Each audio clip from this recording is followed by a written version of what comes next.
अच्छा, अब एक अद्भुत बात है, भगवान के चरणों को अम्बुज कहा जा रहा है। पादाम्बुजो पासन मत्र नित्यम, नित्य नियम पूर्वक भगवान के चरण कमलों के समीप रहे। अच्छा, चरण को कमल क्यों कहा?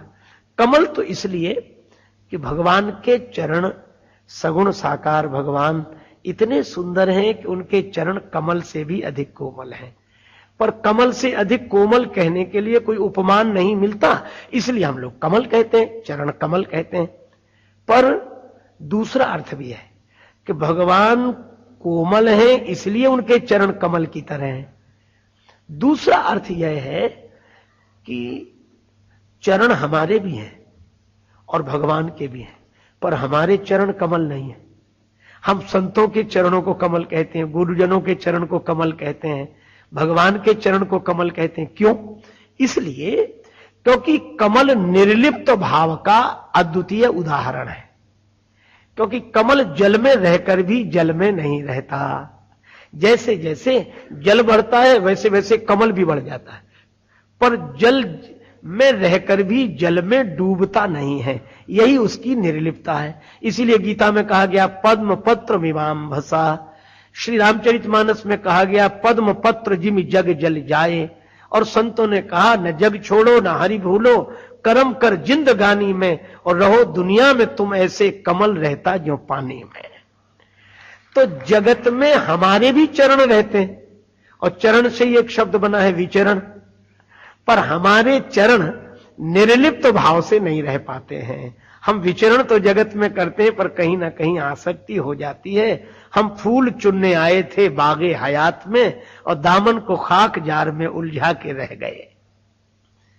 तो ये निर्लिप्त नहीं रह पाते, पर भगवान के चरण ऐसे हैं जो निर्लिप्त हैं, इसीलिए उनको कमल कहा। अच्छा, अब लाभ क्या होगा इन चरणों के पास बैठने से? का सबसे बड़ा लाभ यह होगा कि देखो, लोहे की कील छोटी सी हो और उसको भी अगर पानी में डालो तो डूबने से उसे कोई बचा नहीं सकता, पर वह कील लकड़ी की नौका से जुड़ जाए तो नाव में हजारों कीलें लगा दो, पर वे नाव के साथ पार हो जाती हैं, क्योंकि नाव नहीं डूबने वाली है, धातु है लकड़ी। नाव उस धातु की बनी है जो नहीं डूबने वाली है, और कीली उस धातु की बनी है जो डूबने वाली है। तो वह कीली अगर अकेली रहेगी तो पानी में डूबेगी जरूर, उसे डूबने से कोई बचा नहीं सकता। लेकिन अगर वह नहीं डूबने वाली नाव से जुड़ गई तो उसे कोई डुबा नहीं सकता। तो बस यही है, भगवान के चरण उस धातु से बने हैं जो कभी जगत के जल में डूब नहीं सकते, और हम उस धातु के बने हैं कि हम डूबे बिना रह नहीं सकते। तो हम लोहे की कीली की तरह हैं और भगवान के चरण नाव की तरह हैं। तो ये लोहे की कील की तरह जीवन अगर भगवान के नाव रूपी चरणों से, कमल रूपी चरणों से जुड़ जाए तो हम भी पार हो जाएंगे, डूबेंगे नहीं। यही भगवान के चरणों की विशेषता है, इसलिए उन्हें कमल कहा गया। संतों के चरण कमल, गुरुदेव के चरण कमल इसीलिए क्योंकि वे निर्लिप्त हैं, वे असंग हैं। विभीषण जी को रावण ने लात मारी तो भी विभीषण जी ने कहा राम भजे हित होय तुम्हारा। अरे, संत माधव दास जी की बात मैंने आपको पहले भी बताई है। एक वृद्धा माता थी, वो माधव दास जी को गालियां देती थी, पर माधव दास जी उसके यहां रोज भिक्षा के लिए जाते। जगन्नाथपुरी की घटना है। किसी ने कहा बाबा वहां क्यों जाते, वो तो गाली देती है। महात्मा बोले इसलिए तो वहां रोज जाते हैं क्योंकि जो कोई नहीं देता सो वो देती है। और चीज तो सब जगह मिल जाती, पर गाली कहीं कहीं मिलती, वहीं मिलती है, इसलिए वहां जाता।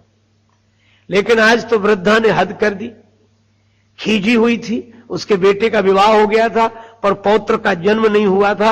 अब यह तो बड़ी विचित्र घटना थी। तो उस दिन वह कपड़े का पोता बनाकर पोताई का काम कर रही थी घर में, और उसी समय माधवदास जी ने कहा मैया भिक्षा मिले, और उसने कहा मैं देती हूं भिक्षा। तो कपड़े का पोता ही फेंक कर मारा, माधवदास जी की छाती पर लगा। पर माधवदास जी बोले चल मैया कुछ दिया तो, पर हम भी अब बिना दिए नहीं जाएंगे। और क्या दिया? संत माधवदास भी उत्तर इसी का देगा, पोता अगर दिया है तो जा पोता तुझे मिलेगा, अगर तूने पोता दिया है तुझे पौत्र की प्राप्ति होगी। यही तो है।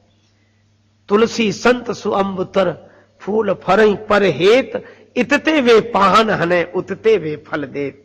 ये फलदार वृक्ष पत्थर मारने वाले को भी अपने होने का फल देते हैं, अपना फल प्रदान करते हैं। और साधु कौन, जो अपना विरोध और निंदा करने वाले को भी अपना फल दें, सत्संग का फल दें, वह साधु है। इसलिए देवताओं से भी अधिक महिमा साधुओं की है।